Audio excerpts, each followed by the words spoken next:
Welcome to our channel. నేను మీ Zakir Hussain. AP YCP అధ్యక్షులు జగన్మోహన్ రెడ్డా లేకుంటే సజ్జల గారు అంటారా? ఎందుకంటే ఈ మధ్య కాలంలో సజ్జల గారు ఎక్కువ ఇన్వాల్వ్ అవుతున్నట్టు తెలుస్తుంది. అంతేకాదు కొంతమందికి కూడా చాలా డౌట్ అయిపోయింది అనమాట. సో దీని గురించి ఒకసారి డిస్కస్ చేద్దాం. ప్రస్తుతం మనతోటి సీనియర్ జర్నలిస్ట్ జగదేవ్ గారు ఉన్నారు. వెల్కమ్ చెప్పేద్దాం. Hi sir. నమస్తే అండి.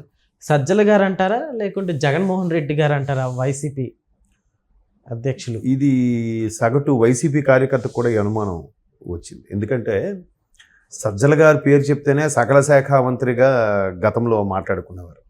తర్వాత 2019లో ప్రభుత్వం ఫామ్ అయిన తర్వాత అప్పటి వరకు వైసీపీలో నెంబర్ 2గా ఉన్న విజయసాయిరెడ్డి గారి పేరు కూడా అంతంత మాత్రంగానే వినపడింది. కుటుంబ సభ్యులైన వైవి సుబ్బారెడ్డి గారు, బాలినేని శ్రీనివాసరెడ్డి గారు లాంటి పేర్లు కూడా అంతంత మాత్రంగానే వినిపడ్డాయి. కాకపోతే సజ్జల గారి పేరు ఎందుకు అంత హైప్ వచ్చేసింది, అంత క్రియేట్ అయిపోయింది అని అంటే మేబీ సజ్జల గారు అన్నిటికీ తలలో నాలుకలా ఉండడం, సజ్జల గారు అబ్బాయి సోషల్ మీడియా వింగ్కే హెడ్గా ఉండడం, మొత్తం వాళ్ళ గుప్పెట్లోనే సోషల్ మీడియా అంతా పెట్టుకోవడం వల్ల సజ్జల గారి పేరు బాగా హైప్ అయ్యింది అనే ఇది కూడా వినిపించేది.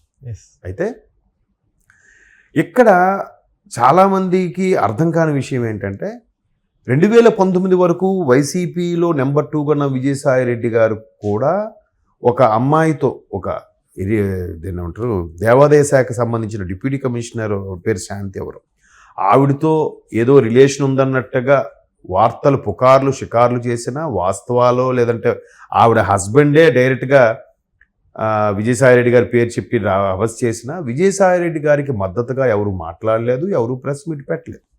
ఒకానొక సందర్భంలో అంబటి రాంబాబు గారు ఒక్కలే ఏదో మాట్లాడారు, అంతే, మిగతా ఎవరేం మాట్లాడలేదు. ఎందుకు మాట్లాడలేదంటే విజయసాయిరెడ్డి గారి యొక్క పెత్తనం కూడా తగ్గించాలి, అందుకే మొత్తం సజ్జల గారే నెంబర్ 2గా ఉండాలి పార్టీలో అనే వార్తలు కూడా అప్పట్లో వినిపించాయి. మేబీ అవన్నీ కలగలిపి అనుకుంటా విజయసాయిరెడ్డి గారు మొత్తానికి రాజీనామా చేసేశారు, బయటకు వెళ్ళిపోయారు. అప్పుడే అనుకున్నారు అది విజయసాయిరెడ్డి గారు నెంబర్ 2గా ఉన్నప్పుడు పార్టీలో పరిస్థితి ఒకలాగా ఉండేది. ఎప్పుడైతే సజ్జల గారి పేరు ఎక్కువగా వినపడిందో వైసీపీలో ఉండే నాయకులు కార్యకర్తలు కూడా భూత పురాణాలు ఎత్తుకున్నారు. ఇప్పుడు నిన్న బోరుగడ్డ ఆయన ఉన్నాడు, నోటుకు వచ్చినట్టు మాట్లాడాడు, నడ్డంగా ఒక్క గంట టైం జగమన్నాడు, లేపేస్తా, నరికేస్తా, పాతేస్తా అన్నాడు. ఇప్పుడేమంటున్నాడు, నేను ఒక దళితుడిని, నన్ను కాపాడండి, నన్ను ఇది చేయండి అని అంటున్నాడు. భారతదేశంలో మాట్లాడే హక్కు ఎవరికి? మరి ముందు గుర్తు రాలేదా? ఇప్పుడు గుర్తొచ్చిందా? అంటే ఇప్పుడు క్యాస్ట్ అడ్డు పెట్టుకోవడం కరెక్ట్ కాదు కదా. నెక్స్ట్ ఇట్లా అంటే ఈ కొడాలి గారు చాలా విపరీతంగా, రోజా గారు ఎంతెంతగా మాట్లాడడానికి కారణం సజ్జల గారి ఇన్స్ట్రక్షన్స్, మేనేజ్మెంట్ వచ్చిన ఇన్స్ట్రక్షన్ అంటే నథింగ్ బట్ సజ్జల గారి ఇన్స్ట్రక్షన్స్ అని కూడా చాలా మంది చెప్తారు. వీళ్ళందరూ నాకు కొంచెం ఇంట్రెస్టింగ్ అనిపించిన పర్సన్ ఎవరంటే పోసాని గారు సార్. అనాల్సిన మాటలన్నీ అనేసేసి నేను పార్టీ నుంచి తప్పుకుంటున్నాను అన్నట్టుగా సైడ్కి వచ్చేసారు. ఆ తర్వాత మళ్ళీ ఇప్పుడు అంతా క్లోజ్ అయిపోద్ది, నన్ను ఎవరు పట్టించుకోరు అనుకున్నారు యాక్చువల్లీ. అంటే ఇప్పుడు మరి ఆయన కూడా మొన్న పోలీస్ ఇన్వెస్టిగేషన్ ఏం చెప్పారంట, సజ్జల గారి నుంచి మాకు ఇన్స్ట్రక్షన్స్ వచ్చాయి, ఆయన చెప్పారు కాబట్టి నేను అలా మాట్లాడానన్నట్టు కూడా ఆయన ఒప్పుకున్నాడని వార్తల్లో వచ్చాయి. మరి ఎంతవరకు వాస్తవం అని తెలియదు, నిజంగా ఒప్పుకున్నాడా లేదంటే మీరు అన్నట్టు పార్టీ నుంచి తప్పుకున్నాడా అని. అంటే ఇవన్నీ బేరేజ్ వేసుకుంటే సజ్జల గారి యొక్క పెత్తనం బాగానే ఉంది ఈ పార్టీలో అని అర్థమవుతుంది. ఈవెన్ ఒక బాలీవుడ్ యాక్ట్రెస్ కూడా ఎవరిన అమ్మాయిని తీసుకొచ్చి నెల రోజులు అరెస్ట్ చేసి ఎవరిదో సుపారీ తీసుకొని నడిపించడానికి వెనక హస్తము కూడా ఈందే ఉందన్నట్టు కూడా అప్పట్లో వార్తలు వచ్చాయి. అంటే ఇవన్నిటికీ కలగలిపి ఎక్కడ చూసినా కూడా సజ్జల గారి పేరు వినిపిస్తుంది. అయితే రీసెంట్గా ఏదైతే ఫీజు రియంబర్స్మెంట్ కోసం వైసీపీ ధర్నా చేయాలని అనుకుంటుందో అటువంటి నేపథ్యంలో ఆ వైసీపీకి జగన్మోహన్ రెడ్డి గారి ఫోటో వేయాలిగా.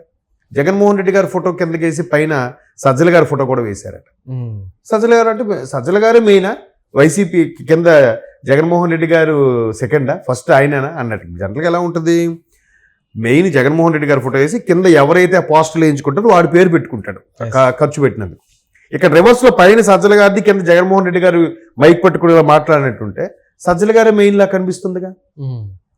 సో ఇప్పుడు నాయకుడు ఎవరు అనే పరిస్థితి కూడా కూటమి కార్యకర్తలకి అవహేళన చేసేలాగా పోస్టులు రెడీ చేశారట. అయితే ఇక్కడ ఇంకొక మతలబు కూడా ఉంది, ఇంకొక స్కెచ్ కూడా ఉందని పలువురు నిపుణులు చెప్పే మాట ఏంటంటే ఇట్లాగే సజ్జల గారి కూడా జగన్మోహన్ రెడ్డి గారి కన్నా హైప్ చేసి వన్ ఫైన్ డే సజ్జల గారు జగన్మోహన్ రెడ్డి గారి సీటు మీదే కొండేశారు అన్నట్టుగా ఆయన్ని కార్యకర్తలతోనే బక్కగా తప్పించే ప్లాన్ కూడా వేస్తున్నారు అనే ఒక వార్త కూడా ఉంది. ఓకే, జగన్మోహన్ రెడ్డి గారు కూడా విజయసాయి రెడ్డి గారి గురించి అది ఇది ఇవన్నట్టు వచ్చాయి కదా. వన్ ఫైన్ డే ఏమైంది, ఆయన పార్టీకి రాజీనామా చేశారు, రాజ్యసభ సభ్యత్వానికి రాజీనామా చేశాడు, సైడ్ అయిపోయాడుగా. నేను వీలైతే సన్యాసం తీసుకుంటా, వ్యవసాయం చేసుకుంటా అంటున్నాడుగా. మరి అట్లా ఎలా చేశారు? పొమ్మని లేక పొగబెట్టడం. ఇక్కడ సజ్జల గారి ఫోటో పెద్దది వేయడంలో కూడా ప్రధాన ఉద్దేశం ఏంటంటే నెక్స్ట్ సజ్జల గారే టార్గెట్, వైసీపీ నుంచి బయటికి వెళ్ళిపోయే నెక్స్ట్ వికెట్ సజ్జల గారే అనే వార్త కూడా వినిపిస్తుంది. చూసారా? అంటే ఇక్కడ వైసీపీలో రకరకాల రాజకీయాలు, రకరకాల అంశాలు తెర మీదకి వచ్చాయి. 2019లో ప్రభుత్వం ఫామ్ అయిన తర్వాత వాళ్ళ యొక్క అధినేత తీరు కానీ, అక్కడ పార్టీ తీరు కానీ, కార్యకర్తల ప్రవర్తన కానీ చాలా మార్పులు వచ్చేసాయి. అంతవరకు నేను ఒక తండ్రి లేని వాడిని, నాకు ఒక్క ఛాన్స్ ఇవ్వండి అని అడిగిన జగన్మోహన్ రెడ్డి గారు 19 తర్వాత ఎట్లా మాడారండి? ప్రజల్లోకి రావడం మానేశాడు. పార్టీ మీటింగ్ అయినా, సెక్రటేరియట్లో మీటింగ్ అయినా, సీఎం క్యాంప్ ఆఫీస్ మీటింగ్ అయినా అన్నిటికీ తాడేపల్లి ప్యాలెసే. అదే ఛాంబరు, అదే బాడీ, అదే చైరు, అదే మైకు. అక్కడి నుంచే మాట్లాడుతున్నాడు.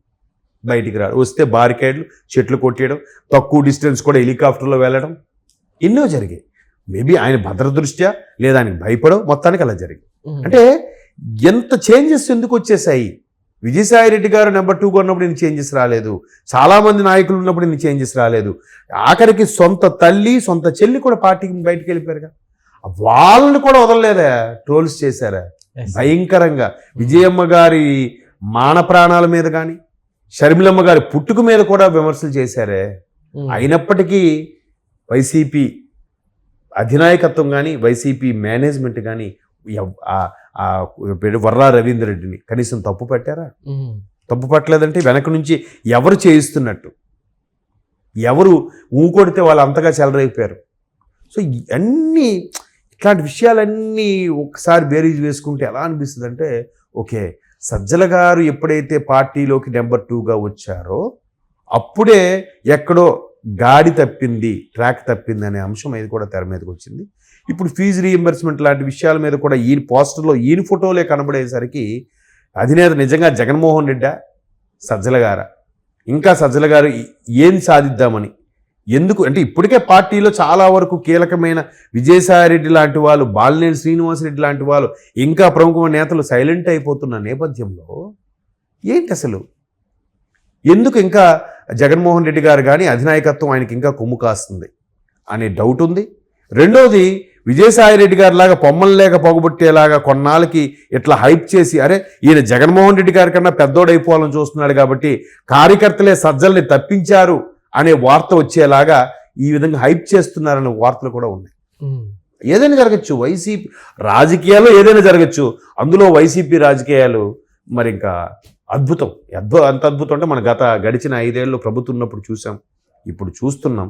ఇకపై ఎంతమంది కొత్త వాళ్ళు వస్తారో, ఈ పాత వాళ్ళు వెళ్ళిపోతారో, కొత్త వాళ్ళు కూడా కంటిన్యూ అవుతారో లేదో అనేది చూడాలి. మరి పార్టీ మనుగడకే ప్రశ్నార్థకం లాంటి సన్నివేశాలు రాబోతున్నాయి. Okay sir, thank you.